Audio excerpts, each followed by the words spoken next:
పులివింద దాని కింద నలు పెరగదు అనే సామెత ఇప్పుడు తెలుగు ఇండస్ట్రీకి బాగా కరెక్ట్గా సెట్ అయ్యేటట్టుంది.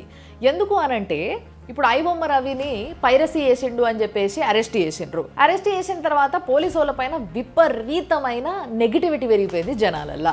జనాలు ఎవరు సపోర్ట్ చేస్తలేరు. ఇదేంది మాకు సపోర్ట్ దొరుకుతుంది, మమ్మల్ని మెచ్చుకుంటారు అని అంటే మాకే రివర్స్ అయినరు, ఉల్టా ఐబొమ్మ రవినే సపోర్ట్ చేస్తున్నారు జనాలు అని చెప్పి బాగా అబ్జర్వ్ చేసినాక డేటా చోరీ ఏమో డ్రైవింగ్ సీట్లో కూర్చుంది, బెట్టింగ్ యాప్ ప్రమోషన్ ఏమో ప్యాసింజర్ సీట్లో కూర్చుంది. ఇక ఏదైతే పైరసీ సినిమాలు అని అంటున్నారో అదేమో తీరవయ్యి డిక్కీలో దాసుకుంది. ఈ బెట్టింగ్ యాప్స్ ప్రమోషన్ చేసినోడు, డేటా చోరీ చేసినోడు రేపటి రోజు దేశద్రోహి లెక్క మారడా అని అంటున్నారు కదా.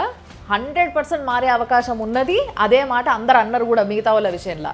మరి ఇప్పుడు జనాలు అడుగుతున్నది ఏంది అని అంటే ప్రకాష్ రాజు, రానా దగ్గుబాటి, విజయ్ దేవరకొండ వీళ్ళ ముగ్గురు కూడా బెట్టింగ్ యాప్లు ప్రమోట్ చేశారు కదా. మరి వీళ్ళపైన కేసులు ఏమైనాయి, వీళ్ళపైన ఏం యాక్షన్ తీసుకున్నారు? వీళ్ళ ముగ్గురుతో పాటు చాలా మంది ఇన్ఫ్లుయెన్సర్లు నెలలు ఊకే ప్రమోషన్ల మీద ప్రమోషన్లు చేసి జనాలతోని ఆ యాప్లని డౌన్లోడ్ చేపించి ఆడిపించి జనాల పైసలు ప్రాణాలు పోగొట్టిన తర్వాత కూడా వాళ్ళందరూ బయట తిరుగుతున్నారు ఆరాంసే. ఎవరి మీద ఏ యాక్షన్ కనబడతలేదు. మరి ఇప్పుడు వీళ్ళు డౌన్లోడ్ చేపించారు కదా, ఇట్లనే ప్రమోషన్ చేయించి ఆ డౌన్లోడ్ చేయించిన బెట్టింగ్ యాప్లు అన్నీ కూడా చైనా వాళ్ళ యాప్లు. మరి ఆ యాప్లన్నీ డౌన్లోడ్ చేసుకున్నప్పుడు వీళ్ళ డేటా అంతా పోతుంది కదా. ఇది కూడా డేటా చోరీయే కదా. మరి ఎవరైతే ఈ బెట్టింగ్ యాప్లు ప్రమోట్ చేసారో వాళ్ళందరి మీద డేటా చోరీ కేసు వేసిండ్రా వేయలేదా? ఒకవేళ వేస్తే యాక్షన్ ఏడ కనబడుతుంది, మరి వేయకపోతే ఎందుకు వేయలేదు? వీటన్నిటితో పాటు జనాలు అడుగుతున్న ఇంకో ప్రశ్న ఏంది అని అంటే సినిమా ఇండస్ట్రీలో డ్రగ్స్ కేసు ఏడాదాకా వచ్చింది, ఏమైంది, ఎంతవరకు యాక్షన్ తీసుకున్నారు అని అడుగుతున్నారు. సజ్జనర్ గారు మీరు చెప్పాల్సిన బాధ్యత 100% ఉంది. ఎందుకంటే మీరు చూడండి ఐబొమ్మ రవిది ఏ వీడియో ఉన్నా కూడా ఆ వీడియో కింద చూడండి ప్రతి ఒక్కరు అడుగుతున్న ప్రశ్నలు ఇవే. కేవలం ఇండివిజువల్సే కాదు, అలాంటి ఒక ఓటీటీ ప్లాట్ఫామ్ కూడా కొన్ని షోస్ చేసినప్పుడు ఆ షోస్కి డైరెక్ట్ స్పాన్సర్షిప్ కింద కొన్ని బెట్టింగ్ యాప్స్ని ప్రమోట్ చేయడం జరిగింది. వాళ్ళు ఉన్న యాంకర్లు, సెలబ్రిటీలు ఎవరైతే ఉన్నారో వాళ్ళు కూడా దాన్ని ప్రమోట్ చేసిండ్రు.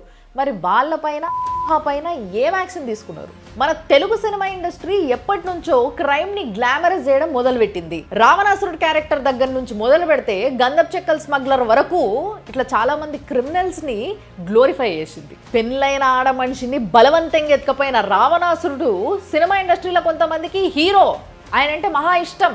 అక్కడి నుంచి ఒక పోలీస్ ఆఫీసర్ ఉన్న స్విమ్మింగ్ పూల్లో గంధపు చెక్కల స్మగ్లర్ ఉచ్చ వస్తే ఎలివేషన్ షాట్ అది. ఇట్లా క్రైమ్ ని మీరు గ్లామరైజ్ చెయ్యండ్రి, క్రిమినల్స్ నేమో హీరోలను చెయ్యండ్రి, దాని సైడ్ ఎఫెక్ట్ కింద పుట్టుకొచ్చేటోళ్ళే ఈ ఐబొమ్మ రవి లాంటి క్రిమినల్స్. అంటే మీకు తెలియదా సినిమాల ఎఫెక్ట్ సమాజం పైన ఎంత ఉంటది అనేది? ఇంకొక మాట చెప్పాలి, సినిమాలు చూడమని మిమ్మల్ని ఎవరైనా బలవంత పెడుతుండ్రా అని చెప్పేసి అంటా ఉన్నారు జనాలు. ఏంది ఇది రేట్లు గింతింత పెంచేస్తున్నారు అని చెప్పేసి కొంతమంది అడుగుతుంటే దానికి మిమ్మల్ని ఎవరయ్యా చూడమన్నది మేమేమైనా బతిలాడుకుంటున్నామా అని అంటున్నారు. మేము చదువుకునే న్యూస్ పేపర్లా మీ ప్రమోషన్లను జోరుతారు, మేము చూసే మా టీవీలల్లో ఏ ఛానల్ పెట్టుకొని చూసినా కూడా మీరే ప్రమోషన్లను జోరుతారు, ఆఖరికి క్రికెట్ మ్యాచ్ చూసినా కూడా మీరే ప్రమోషన్లను జోరుతారు, ఆఖరికి చదువుకునే పోరోళ్ళు కాలేజీలలో పోయి చదువుకుంటుంటే వాళ్ళకి కూడా సెపరేట్ ఒక టైం తీసుకొని మీరు ఆ కాలేజీలలో జొర్రి వాళ్ళ దగ్గర కూడా మా సినిమా చూడుండ్రి అద్భుతంగా ఉంటుంది, అమోఘంగా ఉంటుంది అని చెప్పి ప్రమోషన్ చేసుకుంటారు. ఒక సినిమా రిలీజ్ అయ్యేటప్పుడేమో మీరే ప్రేక్షక దేవుళ్ళు, మీరు వచ్చి సినిమా చూస్తేనే మేము బతుకుతున్నాము అని చెప్పేసి సినిమా చూడుండ్రి అని బ్రతిమలాడుకుంటారు.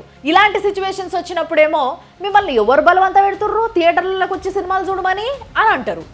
దీన్ని కాదా హిపోక్రసీ అనేది? మొత్తం మీద మేము చెప్పొచ్చేది ఏంది అని అంటే ఐబొమ్మ రవికి డేటా చోరీ చేసినందుకు దాని శిక్ష పడాల్సిందే, ఇటు బెట్టింగ్ యాప్ ప్రమోషన్ చేసినట్టయితే దానికి శిక్ష పడాల్సిందే, పైరసీ చేసినందుకు దానికి కూడా శిక్ష పడాల్సిందే. కానీ ఆయనతో పాటు ఎవరైతే సెలబ్రిటీస్, ఇన్ఫ్లుయెన్సర్లు ఈ బెట్టింగ్ యాప్స్ ని ప్రమోట్ చేసిండ్రో ఆ ప్రమోషన్ల భాగంగా డైరెక్ట్ చైనా వాడికే, అంటే మన శత్రువైన చైనా వాడికే మన డాటా మొత్తం లీక్ అయింది కదా. మరి ఆ కేసు కూడా వీళ్ళ మీద పెట్టి వీళ్ళపైన కూడా యాక్షన్ తీసుకోవాల్సిందే.